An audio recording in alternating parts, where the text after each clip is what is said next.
Welcome to part 2 of the tension swatch on a KH260 so that we can make a split project. We are now going to knit the next 15 rows of the tension swatch.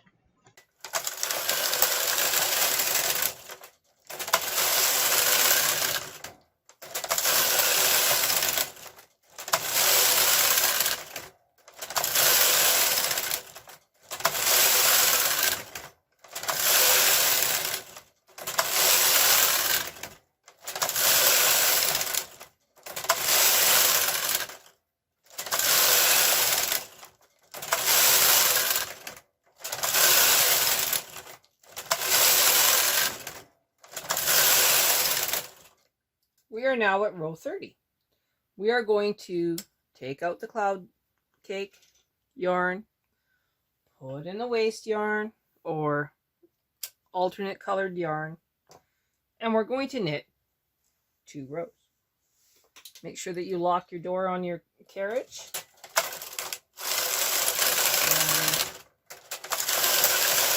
And 2. Remove it. Now we're going to knit 10 rows in pattern and then 10 rows in neutral. So in normal knitting. Put that down there. Transfer that. Okay, so 10 rows.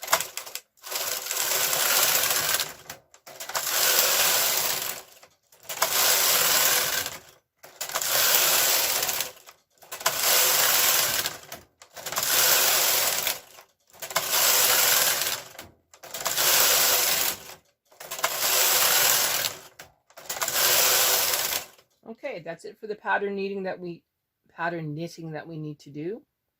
So now we will turn off the cams and we will knit 10 rows in regular knitting. We will also turn that off. Okay, just to review in case it wasn't in frame, we're now in normal knitting. We have turned off all the cams and we're knitting 10 more rows.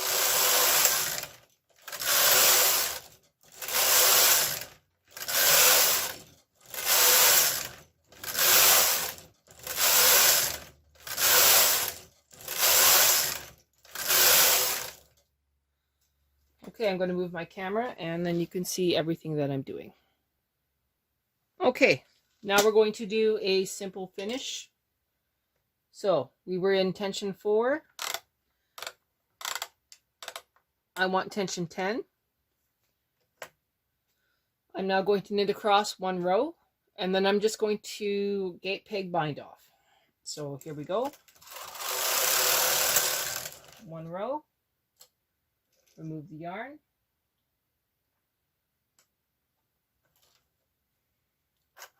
Grabbing my single prong transfer tool, bring it out, flip it back, grab it, put it behind the gate peg, onto the next one.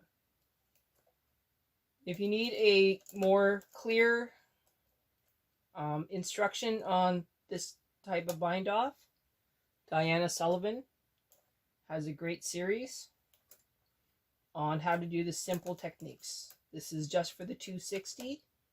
This is my method. This is considered a very lazy gate peg method, but with this yarn you can see it really doesn't matter because you're not going to see it.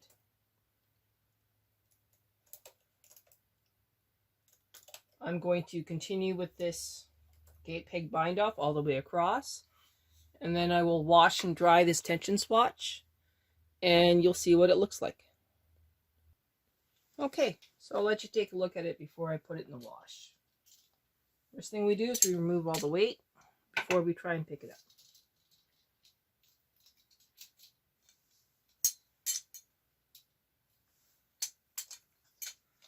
Yeah, that's a lot of claw weights on there.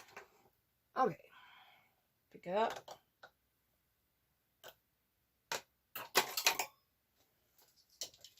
Remove placeholders, clips. Oh darn, made some noise. Okay, that's done. Move that. Okay, This is the knit side. Doesn't look like much at all. Purl side, you can see the pattern. This is probably not the best yarn for this pattern, but it is a super soft yarn, so this pattern will be very subtle. So when my sister-in-law actually gets to take a look at it, she will actually be quite thrilled. Mainly because she's good like that. So, can't see anything in here. Doesn't matter how I hold it. But once it gets washed and dried, you will see a huge difference. I'm not even going to measure it yet because that's not fair. It is currently stretched out. It needs to fluff out and relax. So we'll come back to this in a couple hours and wash and dry, and I'll show it to you again. While the tension swatch is washing and drying, I'm going to make a zucchini cake and do some laundry. So I guess we'll come back in a couple hours. Thanks, and see you later. Okay, so this is the washed tension swatch. You can see that it's nice and fluffy. And now I'm going to measure from here to here and here to here, times both numbers by 2, and put them into my DAC program to make a perfect Afghan. Okay, so measuring in centimeters.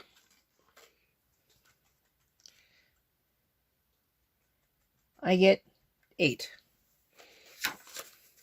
So 8 centimeters for 60 rows. So that would be 16 centimeters. Because we need to times it by 2 because first of all we did 30 rows. Okay, now for the stitches, I get a number of 14 for 10 and 10 is 20 stitches. I need 40 stitches, so that equals 28 centimeters over 40 stitches and 16 centimeters over 60 rows. Hope that makes sense. It does to me, but I like fractions. I'm going to now put this into the DAC program with a perfect Afghan. According to Google, an Afghan is 52 inches by 60 inches. And that works out to about 200 stitches across and 350 rows. Okay, working with my tension swatch, it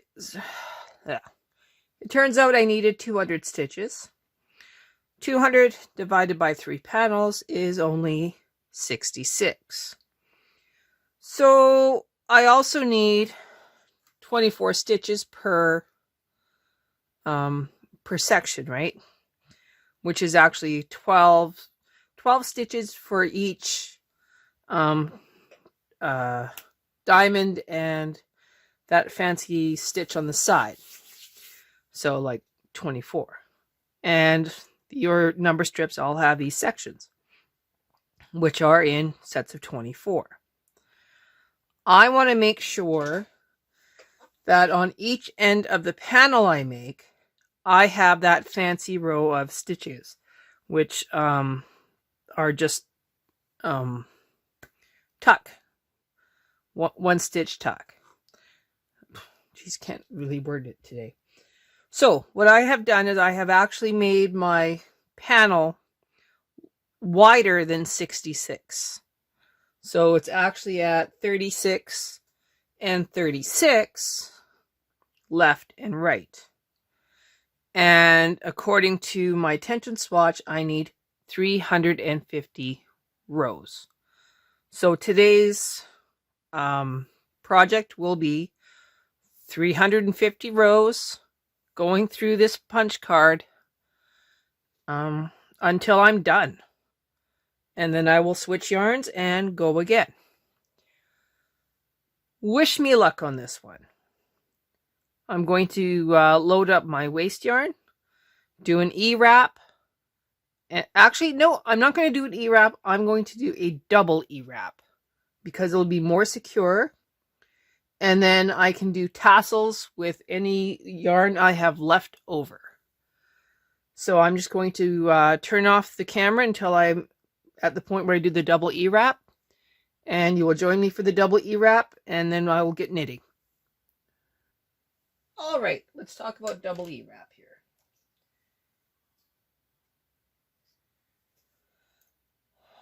We're going to bring all of these needles forward.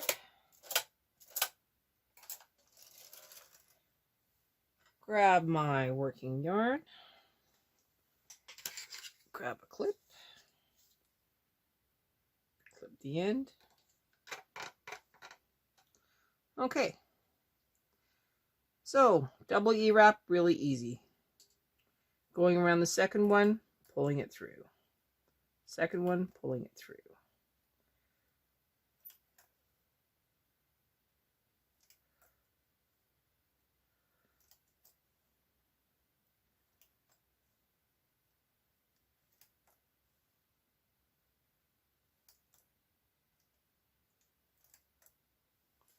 And that's how it's done.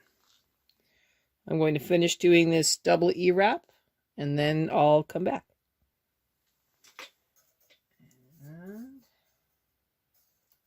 1, 2, and through. All right. We are at the very end of the bed. Turning it to KC. Punch card is reset to the set line. Putting some weight on.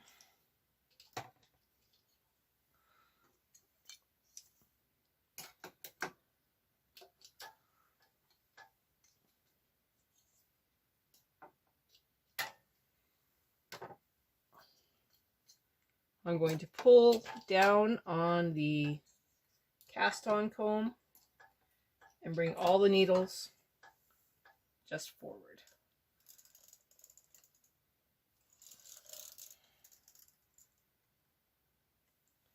All right, I'm going to knit across with the carriage and KC. This will bring needles out into working and non-working position. Well, working and knitting position, and then I will set my carriage to tuck both ways.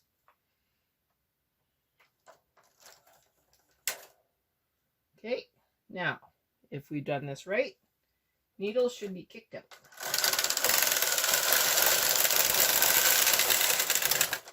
And they are. Both tuck buttons in, unlocking the punch card, resetting my row counter to 1 because I've done 1 row. And now I will knit 350 rows in tuck.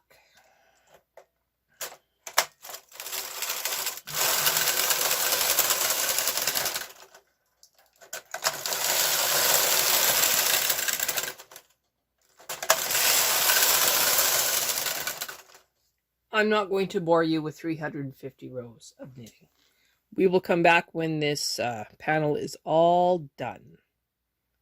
Here we are at 112 rows. As you can see, I have a lot more to go. So I have another 238 rows to go. It's going to take me a long time. We'll come back when this is done. Okay, we are at 200 rows. You can see the pattern is barely visible. My cast on comb is actually dragging on the ground. I've had to add some extra weight to the top. I still have 150 rows to go. And then we will start working on the sew as you go. And I will be grabbing each and every one of these long stitches, putting them back on the machine as I'm knitting the next panel. Makes sense? Of course it doesn't. But I will show you how it's done. We'll come back when the panel is done. 50 rows to go, and then it will be time for panel number 2. Actually, I think I'm going to bring you along for doing the seam finish on this one paddle as well. Okay, so now we're at 350 rows. Yeah, that took a long time. So we now need to reset our punch card. Back to the starting line. Lock it in. Turn our carriage back to normal knitting. Our current tension is 4. We're going up to 10. Okay, we're at 10. We're changing no other settings on the knitting machine. We're going to knit across one time. Now this is like really, really technical. We're just going to do a latch tool. So I'm just going to latch tool going that way after I remove all the weight.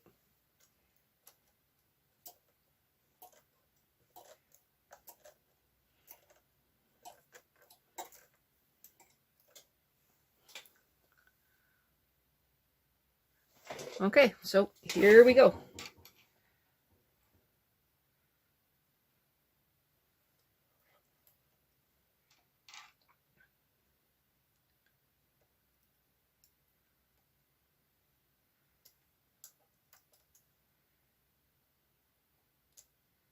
If you don't like doing it the convoluted way I am, then pull them all forward.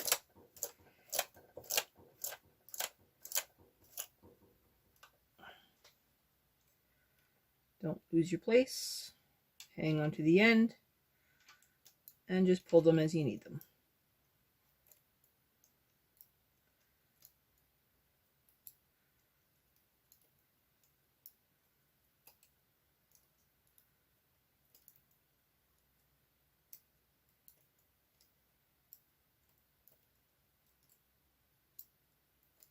Sure, I could have done a gate peg bind off, but it's a blanket.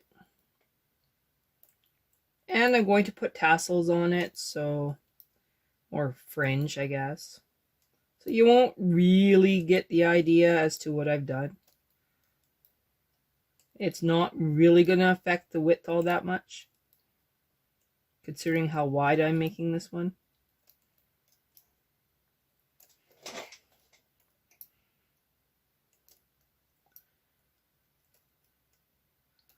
So we'll come back when this is all done. So here we go. This is our last stitch. Pulled it through. And this is the first panel of a simple small afghan. I will start the next panel, and then we'll start sew as you go. So I'm going to start from the beginning. First long stitch that I have will go on this needle here, and as I knit across, it'll knit, I'll knit back, and then I will hang the next one. So this next long one here, I have a knit, a purl, a knit, a purl. And like I said, Cynthia Ogden has a great video on this, but I will try and make sure I show at least a couple of rows of me doing this in the video. Next up, sew as you go, panel number 2.